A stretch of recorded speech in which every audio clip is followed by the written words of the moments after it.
કે એવું કેવું આપણે લડીએ, આનો કોઈ દાડો ધંધો જ નહીં પડતો, એવું કેવું આપણે લડીએ છીએ કે કેસ જ નહીં થતો, કોઈ દાડો પોલીસ આવતી જ નથી, તમે સરકાર ટાર્ગેટ જ નથી કરતી. જિગ્નેશ મેવાણી, યુવાનોને ઉશ્કેરતા પહેલા એક વાતનો જવાબ આપો. કાલે જો આ યુવકો સામે પોલીસ કેસ થશે તો તેની જવાબદારી તમે લેશો?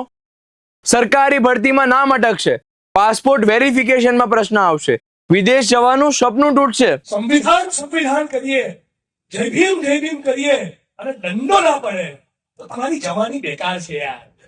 સ્ટેજ પર ઉભા રહીને ભડકાઉ ભાષણ આપીને નેતાઓને સોશિયલ મીડિયામાં વાયરલ થવાનો ચસ્કો લાગ્યો છે. તે સ્વાભાવિક છે, પણ તમારા સ્વાર્થ માટે નિર્દોષ યુવકો કેસમાં ફસાય તો તેની જવાબદારી કોણ લેશે? એ માણસની જવાનીનો શું મતલબ?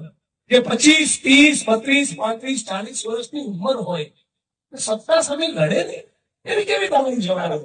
યુવાન કોને કહેવાય યાર? નેતાઓ તો બીજા દિવસે હાથ ખંખેરીને ગાયબ થઈ જશે, પણ સામાન્ય યુવક કોર્ટના ચક્કર ખાશે. યુવાનોને ગુસ્સો નહીં, ગેરમાર્ગે દોરનારાઓથી સાવધાન રહેવાની જરૂર છે. ઉશ્કેરણી કરવી સરળ છે, પણ બરબાદ થયેલું ભવિષ્ય પાછું લાવવું મુશ્કેલ છે.